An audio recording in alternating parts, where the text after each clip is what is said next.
Hello everyone and welcome back to some good old zombies. I hope you're all having a wonderful day. As tradition, we buy the best gun in the game. But pretty much, what is the point of this episode?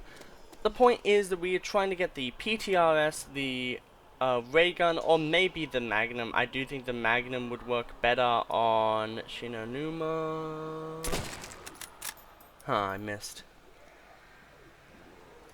Sometimes hard to see in the fog. I do like the atmosphere of almost every. No, you know what? Every single World of War map has really good atmosphere. It's kind of a thing that left, in my opinion. When the maps became overcomplicated, the detailing became overcomplicated, and it's hard to be panicked in a way when it's like, oh, look at all the really beautiful lights and colors, and then it's just like, I'm trying to kill you, and it's like, yeah, but there's nice, beautiful colors and everything looks pretty.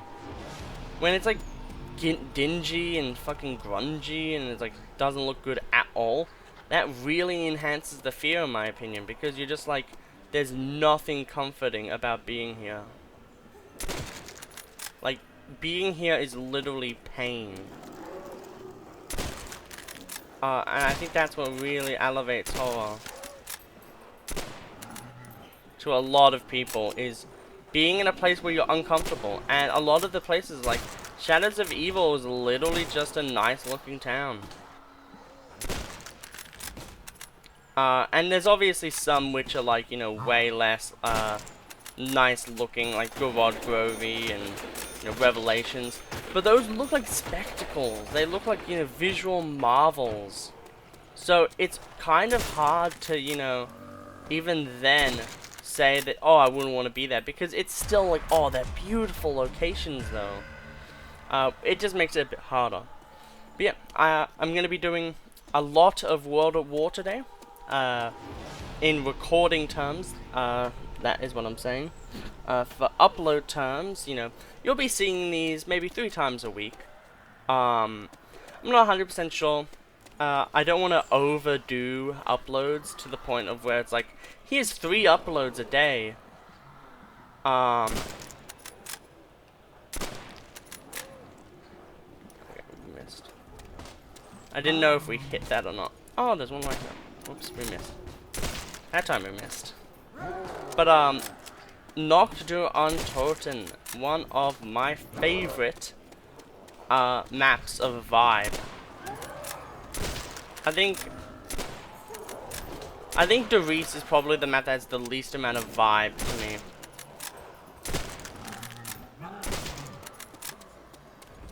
We missed the achievement. Until round 3, have no zombies enter the thing. An iOS achievement. But a good one, to be sure.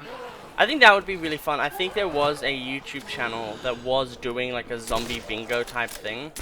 Where it would be like they have 4 people and it's like a versus kind of format where it's like the first one wins, and so you have to get a bingo, and it's like, you know, don't leave the starting room, and it's like, it makes it so then there's different strategies, so then different people do different things, and it makes it feel really like unique. I think that would be a really fun thing to do, but sadly I don't have friends. We'll knife this, get good music.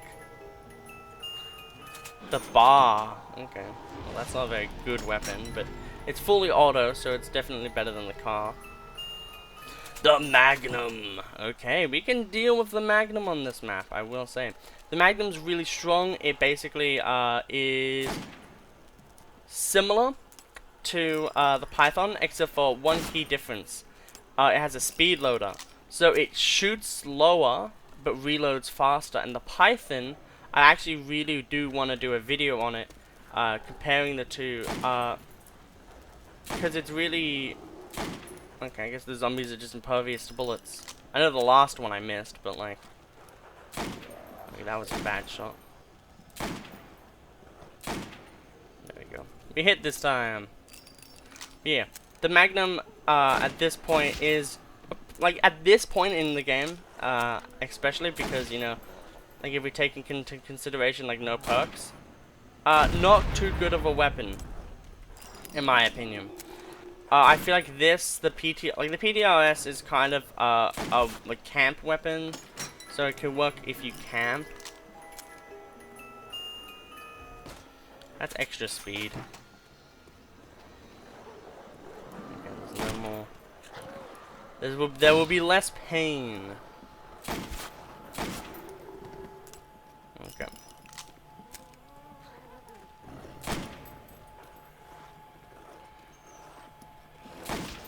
There we go. Look at how much ammo you get though. 86 bullets. That's so much more. The Magnum is definitely better than the PTOS. I don't know why I ever said the other way around. If I did, that is. But yeah, so the Magnum is really cool, really strong. I did want to do this on Shinonuma because perks, and because, like on this map, the map is designed in such a way where you very easily have access to, you know, the box, which makes life way easier because it means you don't have to. Verrucht, I will say, is kind of ahead of its time when you count the World of War maps, because it was kind of designed as if it was a Dorisi type of map, where there's a main objective. Because like Shinonuma was when they were still really trying to figure out what makes zombies good. Verrucht was their like evolution of this map. So like Noct is the framework. Verrucht is the evolution of that framework, where it's still claustrophobic. You still feel like maybe you can hold down an area. Maybe you can camp a bit. And then Shinonuma was like, no, you can't. The zombies just come in too many different ways. It's impossible to camp, really. You could try to stay in these bunkers with the traps, but like it's probably not going to be likely for you to be able to do that. So it really does change the full momentum of the game a lot more, which I can see people really enjoying. We'll open up this door soon. Okay, we literally have the loadout. Awesome. But, yeah.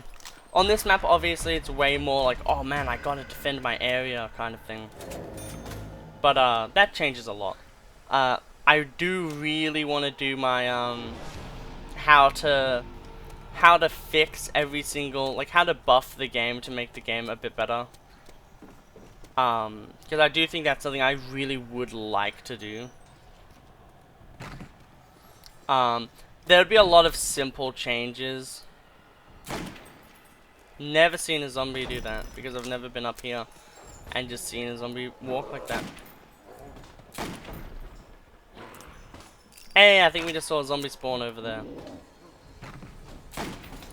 Oh, I think we're hitting the barbed wire and stuff, which is fucking with us. But it's really nice being up here, because although you can easily get overrun and fucked hard, I still feel like it's a really fun place to be. And it's also like the premier. There's only one barrier on this side, so if you can really keep that fixed, maybe with another player or something like that, you can do really well. And that's what a lot of casual players do, is they'll have one person focus on the door, everyone else focus on this area here, and then that's how you go for this map. We literally have the best camping weapon in the game because it's the best reload speed for what it does. So at this point, literally, there's no reason to diverge from this. Funnily enough, this would literally be exactly, not exactly, you'd have the ray gun, but this is exactly what you do in an in a game of Knock. There we go. That was the last zombie. The reason why this spot is so good is because there's hand grenades. You could throw a bunch of hand grenades out. I'm gonna close that door because people are yelling outside, and I don't want to have to deal with 50,000 people yelling on my recording software.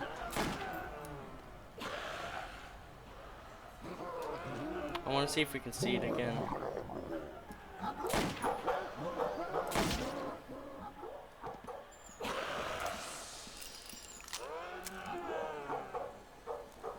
Okay.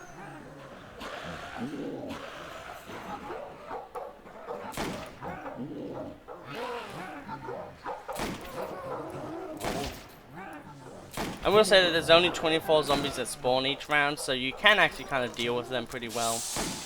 Especially if you're using a weapon like this. Okay. Let's go hunt them down.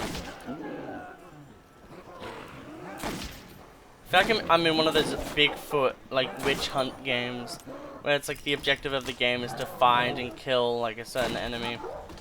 But, like, I'm finding all of the lower level enemies. Double kill.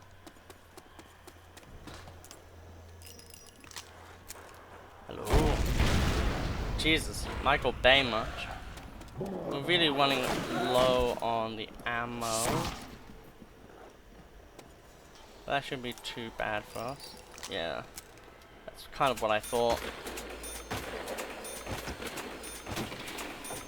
I want to see more Lego versions of this map. I don't know why, whenever I see Nocturne Toten, I always think of Minecraft and Lego. I just think of, you know, people making it out of Minecraft and Lego. I don't know why. Like, do you guys ever think that as well? Like, you see, like, Nocturne Toten and you're like, man, this could just be made out of Lego so easily.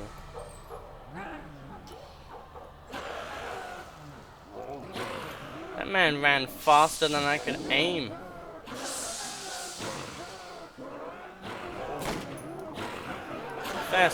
Ran faster than my bullet, he dang did. I could not hang up my bullet to his head. Okay.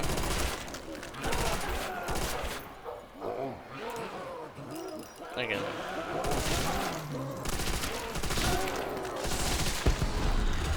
Okay, well, this gives me time.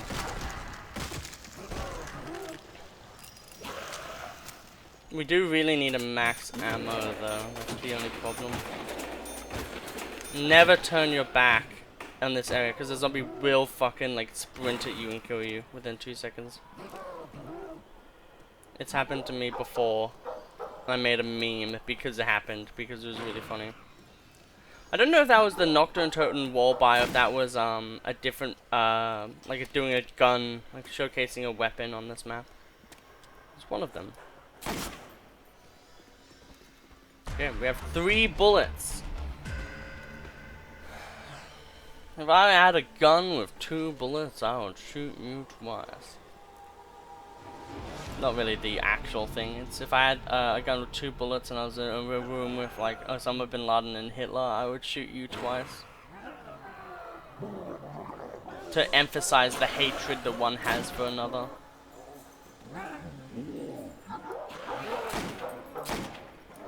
Oh wow, we're really good at this game. But yeah, welcome to how this game was played. Essentially you would throw grenades like down here and around there. And then you would essentially just focus fire. And then you would buy. You would throw more grenades. And as you can see, it does a lot of damn work on these enemies.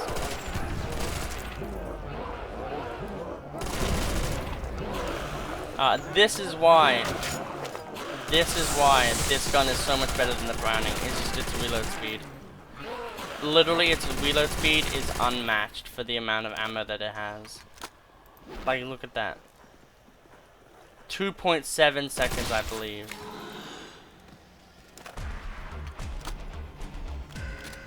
The only problem is we really badly need a max ammo so we can continue using the Magnum.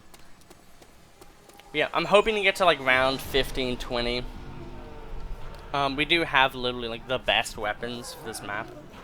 So I mean, it's not like it's gonna be hard particularly.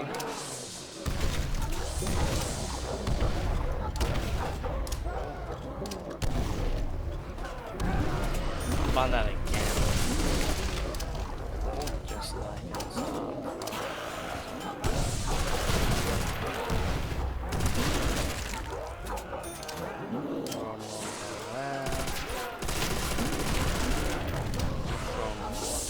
there. So this is essentially what you do. This is the big brain Pepega strat, I guess you could say. We're gonna have to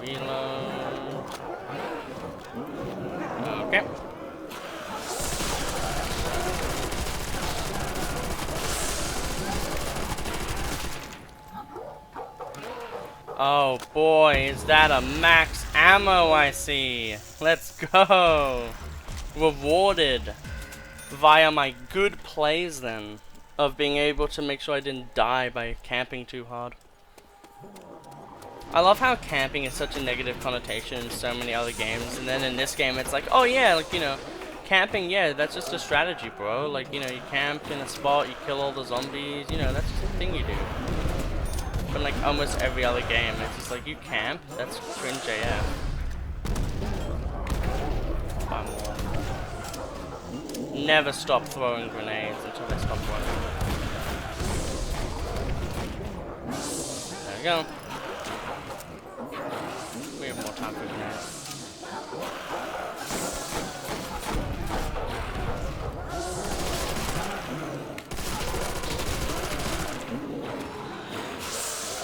Nope.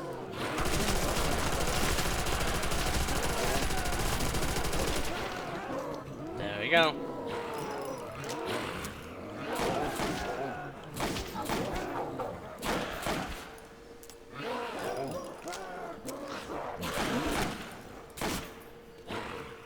We actually have the ability to move around, so it's not like we're completely screwed at any time.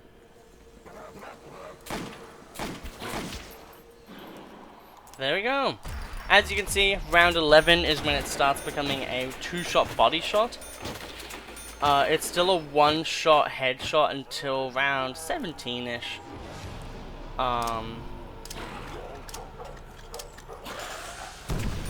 So you can still easily tell that it's a pretty good weapon.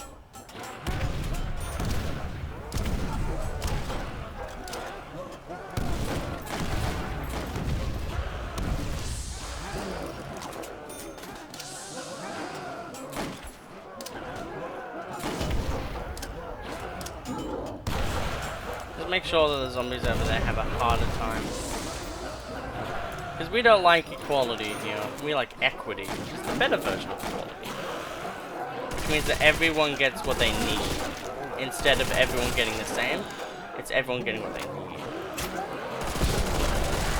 Damn, we're just freaking goated. The game just knows it. The game is like, this person can't die. It's against the rules for this person to die. But I think this really does show like how strong just this weapon is as well. And also just this strat. Like, lobbing 50 grenades everywhere, buying more grenades. It feels like they kind of knew that this was going to be a thing.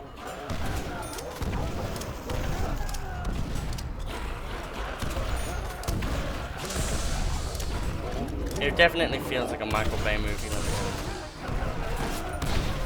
We're going to try to use the Magnum as much as we can. That's really good for our Magnum usage. This actually means that we can one-shot kill with it again. We actually really need that.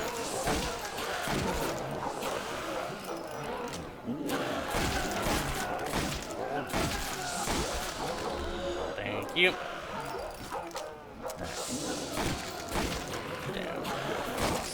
But yeah, as you can see, oh, especially, like, definitely insta-kill, it's way easier to see piercing happen. Ooh, damn, that felt good. Oh, man, I just love this weapon. It's so clean. It's so much fun to use. But I think we're definitely going to get round 15, so I'm pretty happy about that. Let's try to gun for round 20. But, you know, round 15, we didn't see him spawn, but he spawned in front of us, so, I mean, that's good.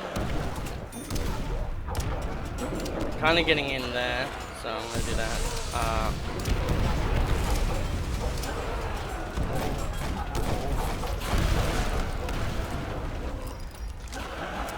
The smoke clears and the zombies remain. I shoot them down and give them pain, for I'm the arbiter of death. Some cringe shit like that.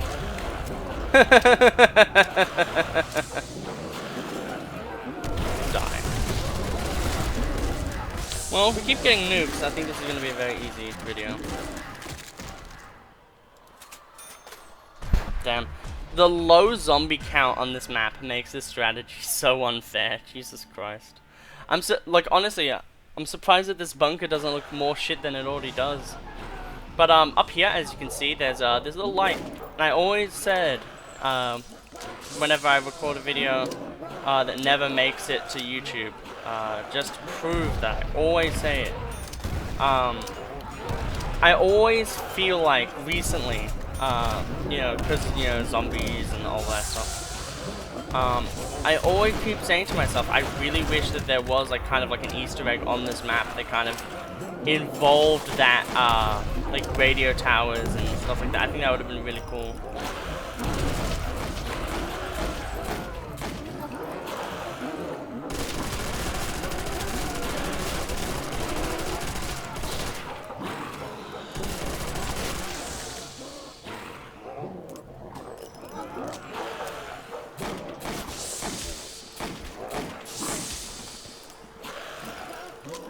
Man, I love this weapon so much. Even though it's not what's putting in the work, it's still just so much fun to use. I think Magnums will always be fun to use in video games. Even if they seem pretty impractical, they're just a lot of fun. They're also really good for horror games as well, like putting them in horror games. Because they work perfectly. They have a low fire rate, they typically don't have much ammo. And just shit like that, where it just feels perfect for like a horror game to have.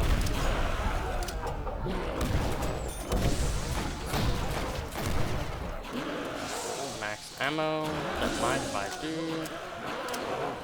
Also max grenades, so that's the real power up there. Ah, damn. Well, I hope you all have an absolutely wonderful day. I hope you all enjoyed me showing off the Magnum, technically as well as the deployable. I feel like I did need to show this off at some point. But yeah, we survived over 15 rounds. I hope you had a good time watching me kind of just fuck around with the Magnum, showing off that's basically the best it gets. Pack-a-punching the Python is, well not the Python, the Magnum, is kind of an move. Like, it's a good weapon, but it's kind of a weapon that falls off anyway. And its fire rate doesn't really increase all that much, it just gets more ammo. It basically gets like 100 ammo, which is still really good. But, you know, if the pierce goes up, the headshot damage goes up, the body shot damage goes up. That's essentially it. It just becomes like, it's like a 1.5 body shot damage or something like that. It turns into like, you know, 2 times body damage and 3 times head damage because it's 2.5 head damage at base. But it just doesn't become as powerful, but like, I think as a weapon you just get out of the box, it allows you to get to a highest round, like it allows you to reliably get to round 10, really just fully set up on a map. Like, I think it's really good for that. I think it's a really high rolly kind of box hit. I think it really works well on Shino Numa because, you know, that map you can actually kind of set up on. But I think it really showed off well here too. But as well, I also really like that we used the MG42. But yes, that was one of the weapons I really did want to use. So with that, I hope you all have an absolutely wonderful day, and I'll see you all in the next episode. Goodbye.